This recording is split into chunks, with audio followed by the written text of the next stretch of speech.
Welcome to the Geek Easy. Sit back, grab a libation of your choice, and relax, 'cause it's time to do some geek stuff in the Geek Easy.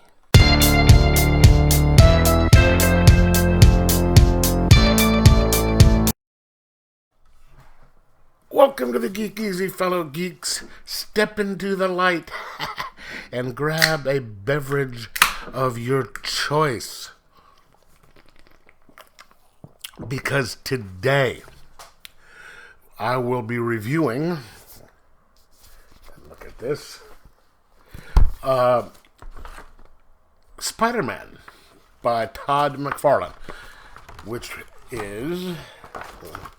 I wanted to show you the inside first with the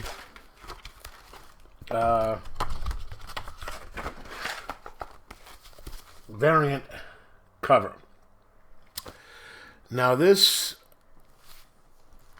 covers Spider-Man 1 through 14 and 16 and X-Force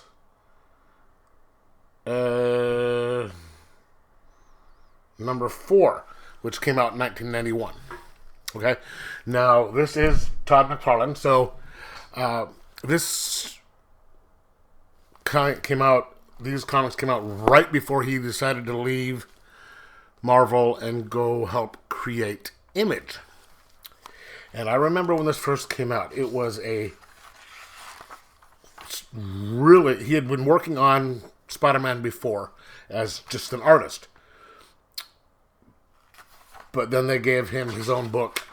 And, I mean, look at that cover right there. There's a bunch of different versions of it. But they gave him his own book. Just Spider-Man. Adjectiveless Spider-Man, as some people call it. And it sold more than any of the other Spider-Man.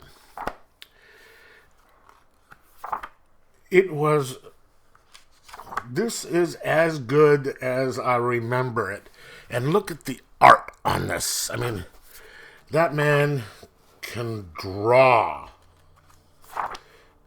He is an incredible artist. I mean, just look how beautiful some of this art is.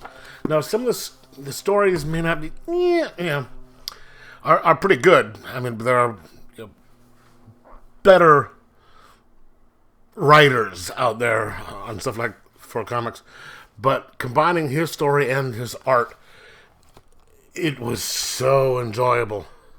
These stories are a little bit darker than normal.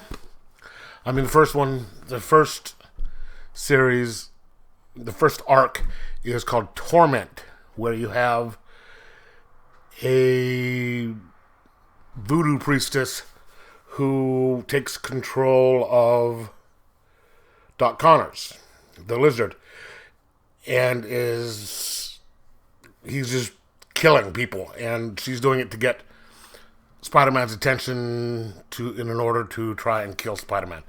And 5-issue arc. And then he goes after the Hobgoblin with Ghost Rider, and so they're all just kind of like these dark stories. And the third one is where they're up in Canada with a bunch of kids being killed, and I think it's by Wendigo. So the subject matter is kind of dark,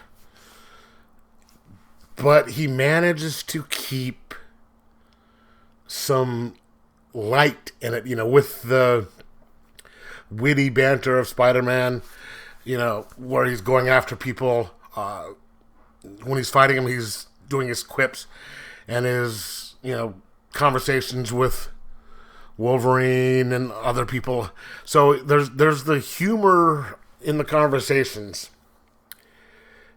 interjected with the darkness of the stories, which really balances it out. And then, like I said, the art is just unbelievable.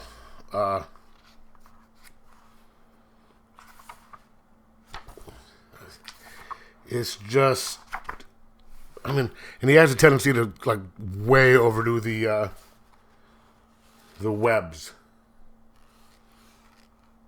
I mean, just look how full these panels are, and how intricate they are. And you know, you got Wolverine in his old suit, and still smoking before they made him stop smoking. This was as good as I remember this series being, and I'm glad I have it. It was $75 cover price. I'm sure you can find it on in-stock trades or something cheaper. Just, if you're a Spider-Man fan, if you're a McFarlane fan, or if you're just a fan of good art and good stories, this is the book you want to read. The only problem I have with this is the last two stories